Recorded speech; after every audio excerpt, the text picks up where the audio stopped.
Good afternoon. My name is Kevin Hamer. I'm the general manager of the Yukon-Kuskokwim Delta Tribal Broadband Consortium, a nonprofit tribal organization. And we've got a great panel for you today. But I'd like to first start with some recognition. We have a couple of our directors here in the room today, and I'd like to recognize Ed George, Director Ed George from the Board of Directors of the Consortium. Ed's here, and the Chief Fritz George and the Akachak Tribal Council. Thank you, gentlemen, for coming today. We also are honored to have the chairman of our consortium board of directors, Dr. Mike Williams, here. And one more bit of, I promise we're going to get to the panel. Sorry, gentlemen. Every year, the Small Business Administration recognizes the Small Business Person of the Year for each. They nominate and they award for each of the 50 states, one person for each state. Last week, the Small Business Administration and Administrator Guzman announced the 2023 Small Business Persons of the Year for each of the states of the Union. And I am proud to say that my proud Yupik Indigenous wife, Sharon Hamer, was named the Person of the Year for the state of Virginia. Indigenous women in business. It's a thing. So thank you for letting me go through that. As I said, we have a great panel today. And our theme for our panel is the broadband journey is different for every tribe. As you know, every tribe's circumstances are different. The community is different, the terrain is different, where the community is located, how remote the community is different. So your tribe's broadband journey is going to be unique. And so the question our panel has and is going to help you with today is, all right, where do we start and how do we sustain internet tribal sovereignty? Our tribes, our choices, our internet self-determination. And for our panel, who's going to help us answer those questions today, we have Mike Owen, who is the CTO for BearCom. We have Ted Cox, Senior Director for Pierson Wireless. And we have Tim Jaeger, who is from Tarana Wireless. Just the account executive, all-around great guy. As I said, we've got an excellent panel with a lot of experience in the wireless world to help with solutions that we all faced with as we try and create our internet plans and how to sustain that after we build it. So Mike Owen is the CTO for BearCom. He's very experienced with 25 years in working through information technology, radio frequency systems, software development, new technology innovation. He holds a master's degree of science in cybersecurity, near and dear to my heart, Zero Trust, from Western Governors University. He's also serving our country as a member of the Air National Guard for over 25 years. Thank you, Mike.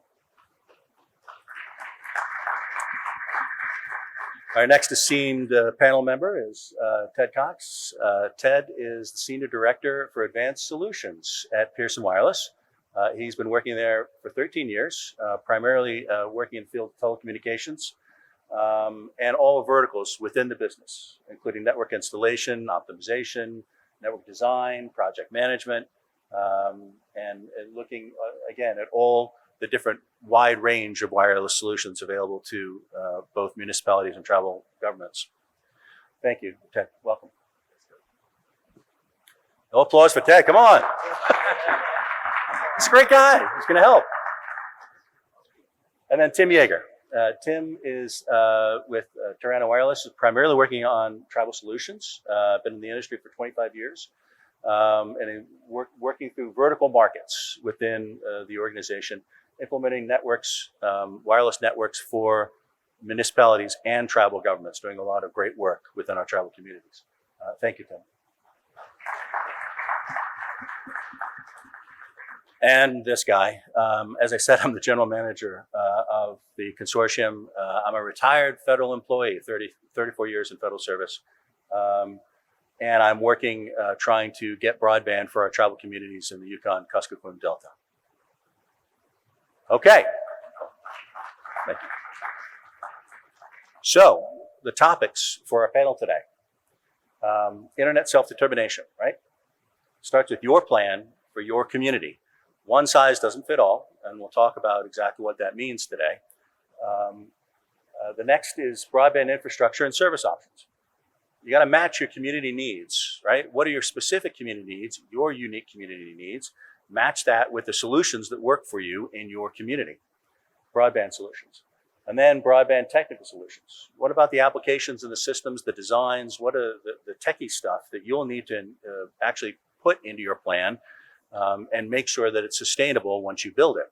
Now, again, as tribal entities, the implementation doesn't have to be done through the tribe. You can have some or all of it done through industry partners, but it's your tribal plan for your tribal community.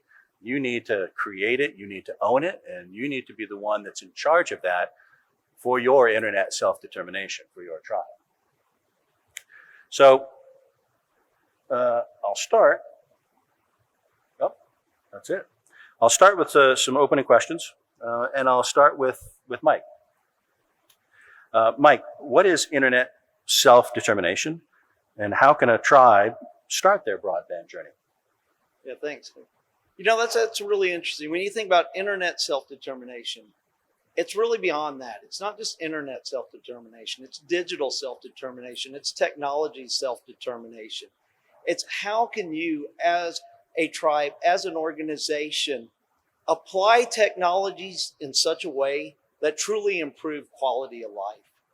Because really, if you're going to build a community and you're going to make a community grow, sustain, expand, it's all about quality of life. And how do you take technology and apply that technology in such a way that it actually improves that quality of life? So when you think about your broadband journey, where are you going to go and what should we do? The councils really need to sit down and ask, what is the quality of life? What can we do to help build that up, to help improve that? Where are areas we need to focus? What do we need to look at? What could we do that would help? Is there public safety areas that we need to look at? Is there, there's been a lot of talk about, having internet to the home, having that. And you look at things like that as far as telehealth, those different things, those are all use cases of where you can apply technology and have technology actually improve that quality of life. So as you start that journey, you really need to reflect on what do we need to do in our community to make our community better? How do we grow our community? How do we attract people to come into our community and invest into our community? How do we take that technology? What does a company like BearCom do?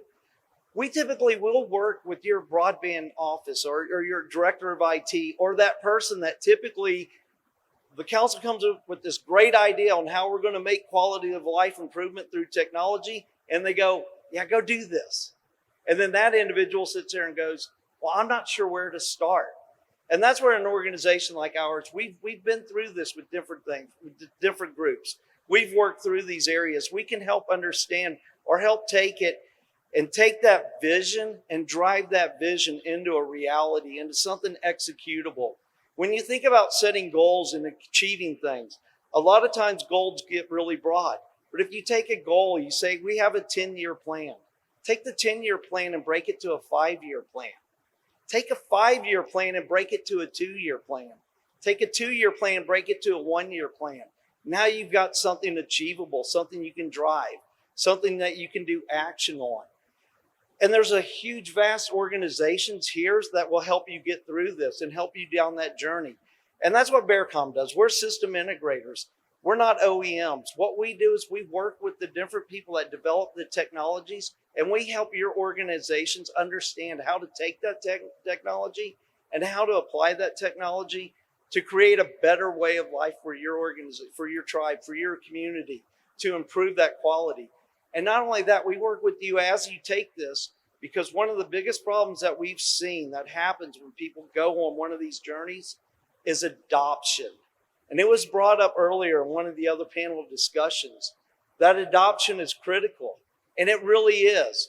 When COVID first hit and the school districts had the distance learning issues, one of the school districts that we dealt with, they deployed over 10,000 MiFi devices. Of those 10,000 devices, only 2,000 ever registered. Those were given to school children. They were taken home. They got to the house. They were put in a drawer. Nobody knew how to use it or why to use it. So as you're doing this journey, remember, that's a critical path. You have to help your community understand why you're doing it, how this is going to help them, why it's important for them on this journey. And the other part of it is, as you go on this journey, it creates opportunity within your community. One of the things that we do as we work with the different communities and we deploy these networks, we help that community hire people to help support it. We help get them the training that they need in order to be self-sufficient, to be able to work that network. Once we've done the deployment, we've turned it up, we're leaving. We will support the organization ongoing, but really what we're trying to do is help the organization be self-supportive to be able to sustain that network. So as you go through this journey, think about it as, how can you improve the quality of life?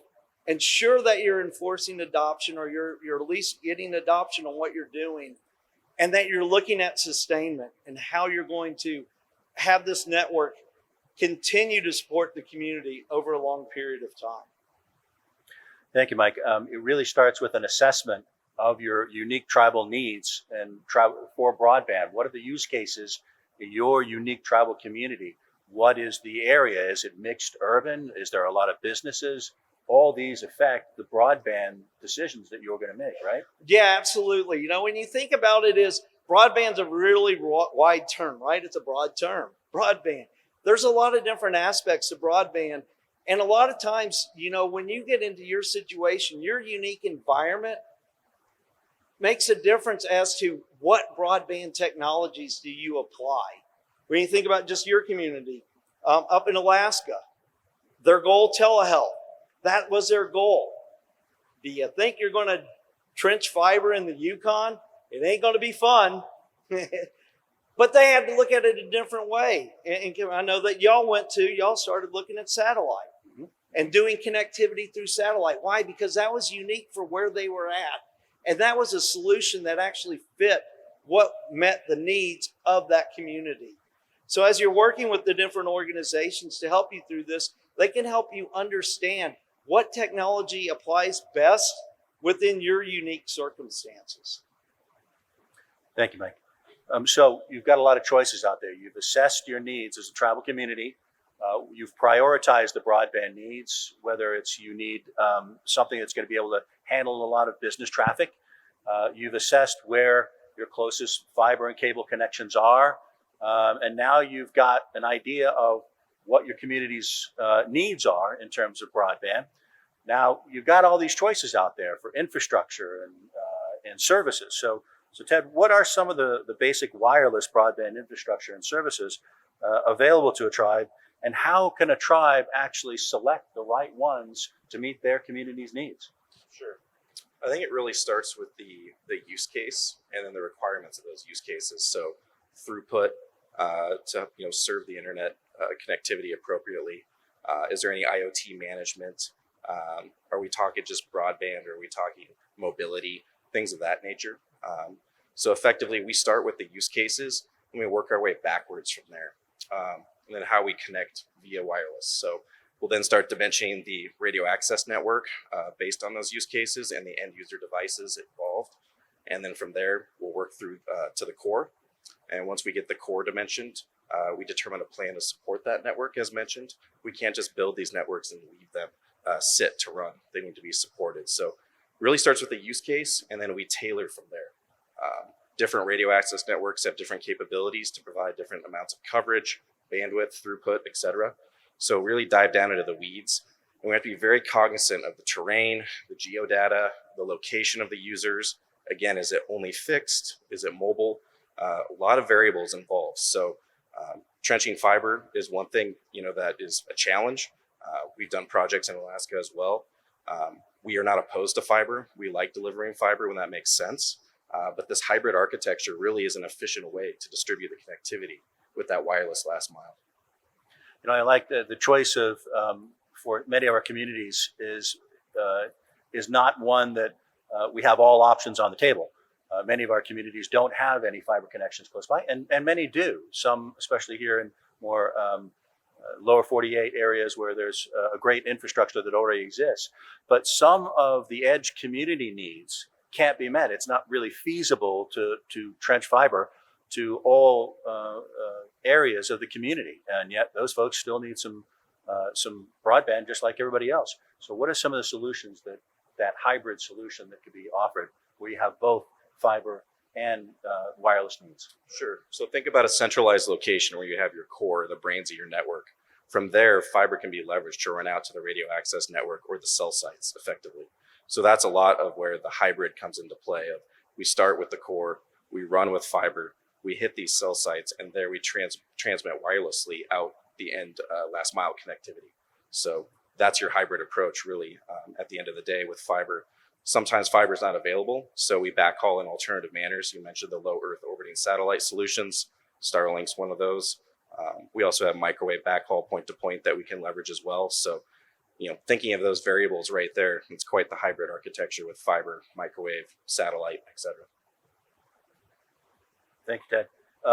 Tim, how can a tribe plan and deliver the right broadband service and applications to meet their tribal community needs for remote work? Some of the use cases we've been talking about, virtual education, accessing 24/7, 365, tribal government services, telehealth, etc. Again, how can a tribe plan and deliver those right broadband services or applications and systems to meet those needs?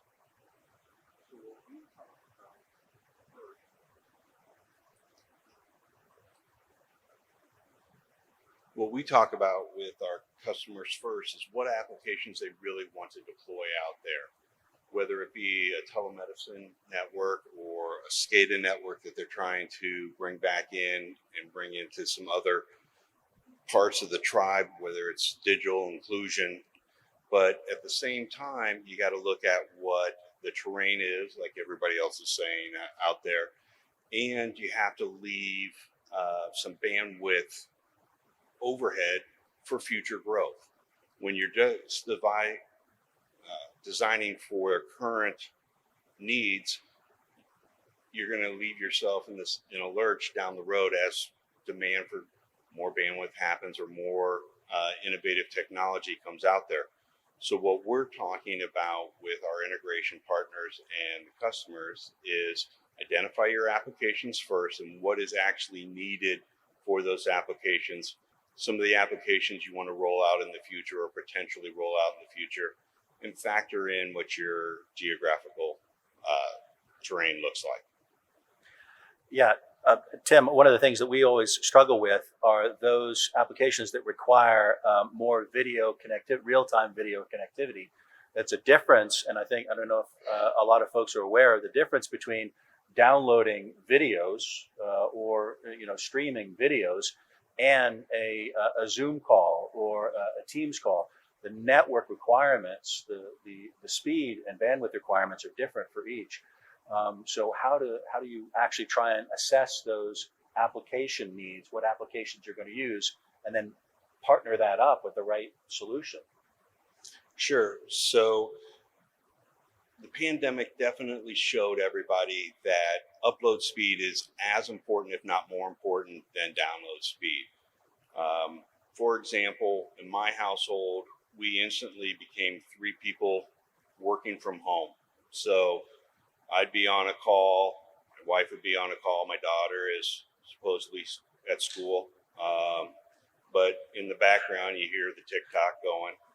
We're all too lazy to turn off the TV, so the TV's going as well. So it just eats up bandwidth at all times. What people are starting to realize is your Zoom call doesn't just go down. You have to upload the images back to it as well. And some of these images are incredibly large. When you have a 4K video stream going through there, they recommend 50 megs of throughput to support that video stream. You can do it with less, but you may have jitter, you may have some stopping, sound trouble. So what you need to do is figure out what these applications are actually going to take and design out your network to give you your proper coverage for that. Excellent. Thank you, Tim. So we've talked about how you actually get started, assessing your community's needs, prioritizing your community's needs for broadband, assessing your community itself and what kind of broadband connectivity infrastructure you have today, what you need to meet your needs, and more specifically, as you go through that, what services, wireless service, hybrid solutions you may need to provide, and then the applications themselves. What are their needs? Plan for them. So all of this has been about planning, making the right plan, getting the right industry partners to work with you to create that plan, and then you build it. What happens after you build it, though? How do you sustain it over time? Something that a lot of us, as we are in that planning and building phase for new broadband or extending our existing broadband connectivity, sustainability isn't our first thought as we plan this. And in fact, it is a real challenge for a lot of organizations, a lot of tribes, to continue the sustainability after the initial infrastructure money is gone. So can you talk a little bit about, I'll open this up to the panel, how do you plan for sustainability as a tribe to make sure that you create that internet tribal sovereignty? You're in charge of the internet for your community, and part of that is planning for sustainability. How do you incorporate that in your plan? I'll take it. There's partners out there, integrators like, BearCom and Pierson Wireless, where I work, that go along with you for that journey. Maintaining and monitoring these networks is critical. So, annual or biannual quarterly health checks, planning for changes in the user capacity of these sites is huge. Having connectivity to a NOC of some sort. We can actually remotely monitor via the equipment manufacturer's solutions very accurately, end to end. So starting with the end user device, we can see these via cloud management solutions or ACS servers and things of that nature. The radio access network, kind of that last mile wireless link, we can monitor all of that equipment end to end. So really, in my opinion, it's having a good plan. Partner involved to help train, your staff, your team members, and to fit in where it makes sense in a partnership with you guys to sustain it. I mean, it's basically a living organism, and we need to make sure that it stays healthy. Yeah, one of the things that I just want to add on that too is, when you think about these networks, you think about within your organizations, you already have an IT organization, and really what you're creating is a real macro IT network. And as when you're doing your financial planning and you're thinking about how do I sustain this? How do I do the on-go licensings? How do I make sure it works? Think about it as more of how do you do that with an existing IT network? If you think about this building itself, this building has Wi-Fi all the way through it. That's no different than a broad area wireless network. And as you're planning that and you're budgeting, you know that there's certain costs that happen with that. There's licensing costs, there's maintenance costs. So as you plan these networks, don't think of it as I don't know how to budget for this. Really think about how do I take my IT budgeting and how do I make it fit and support the broader network. Well, thank you, gentlemen. That's the questions that we had worked through. We have some extra time, and I'd like to, just a few minutes, and I'd like to open it up for questions for the panel from the audience. Any questions about your unique broadband journey, where to start, how to sustain it?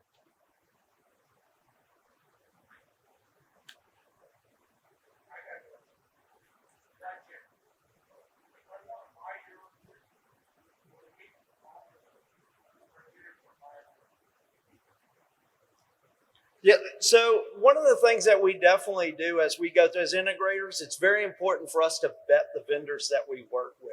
And we ensure that if we're going to sell a product or we are going to deploy a product from an OEM, that it meets those requirements. We work a lot with schools, cities, and the tribal nations, and that's critical.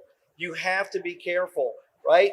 You get a lot of stuff, they say it's manufactured in Taiwan. Well, no, there's a storefront in Taiwan and it's manufactured in China, right? And so some of these you got to be careful and you got to vet the OEMs, but that's part of what we do on your behalf. And that's part of our responsibility, is to ensure that the vendors and the OEMs that you're working with meet the criteria that you need them to meet. All right.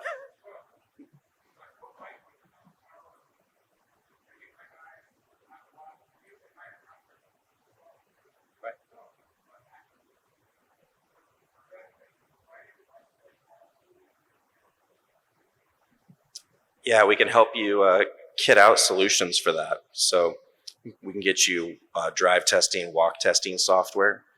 We can get you cable analyzers, spectrum analyzers. We can train your teams on how to be proficient in using those. So you not only will have the equipment, but you'll have the know-how, and you can basically create some jobs too with that. But yes, it is recommended that you do have some specialized equipment and or a partner that has that equipment, that training, and that know-how to do those health checks, to do optimization and troubleshooting appropriately. Absolutely. Yeah, and that's one of those other areas where, if you think about it, is, you know, you can contract out some of that preventive maintenance work and make that part of that annual contract that you do there, so that you don't necessarily have to climb the towers, that you have it where a company can, such as ours, can come out and do the PMIs on the antennas and on the radios on the towers themselves. Sure.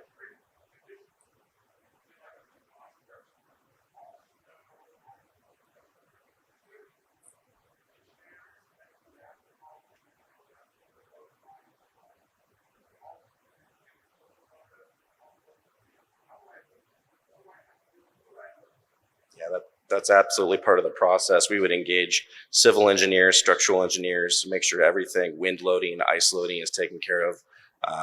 We don't want to just throw gear on a tower and not have a plan for those questions. It's very dangerous.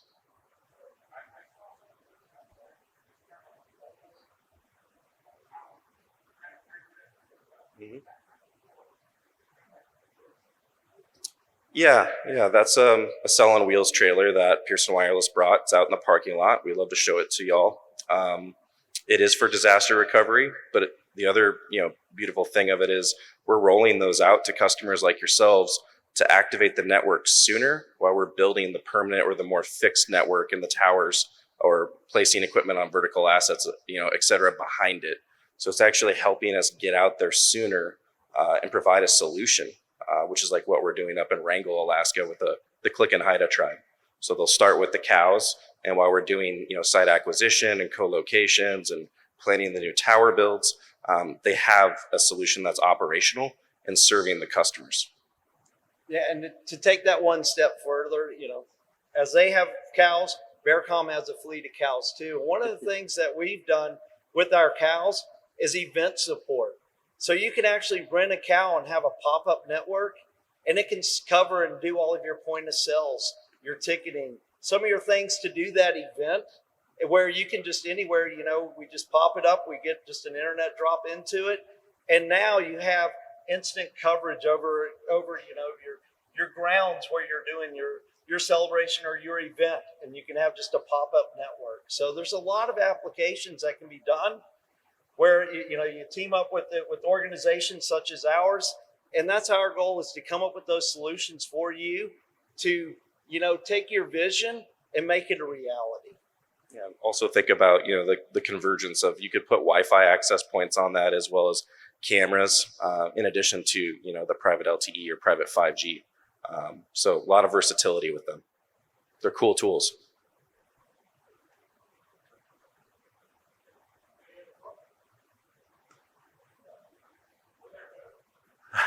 If we could leave you with one thing, it is, this is the tribe, and the tribal community needs to own their own solution. Everybody can help you, but it's your solution. And this is what tribal internet self-determination means. It's not one size fits all. It's not a contractor telling you what to do. Contractors are here to help with your plan. And so create your plan and make it a good one. Thank you. Let's talk about update about your tower. So can you put microwave on them? Do you guys have any microwave solution? Is there a solution for like Leo? You can talk about Leo, right? Absolutely. So we looked at a hybrid solution for our 18 now communities in the YK Delta. And one of the things we wanted to do is do something that was fast and easy to put up. We don't have any infrastructure, fiber infrastructure for hundreds of miles. And those miles are tough miles. They're tundra miles. They're national wildlife refuges. So we had a plan to put towers in each of our communities and start with Leo service, right? And then put a microwave on that same tower. So build a tower once, use it right away for Leo, and use our 2.5 gigahertz license to transmit that Leo broadband to the entire community. On that same tower, put microwave. And you can have a microwave connection among your tribal communities. And then if you want to increase it and do cellular as well, that same tower, if you build it right and plan for it correctly, you can put cellular on that as well and create a cellular network with that tower structure. Now that's expensive. And in remote Alaska, it's hard to do. So we've now, because we didn't get the funding we asked for, we've now changed that whole plan, and we have a new plan. And that plan is still using Leo for the first, because it's fast, it's easy, and we can get broadband to our communities as quickly as possible. And we'll do as much as our funding will allow us to do with Leo.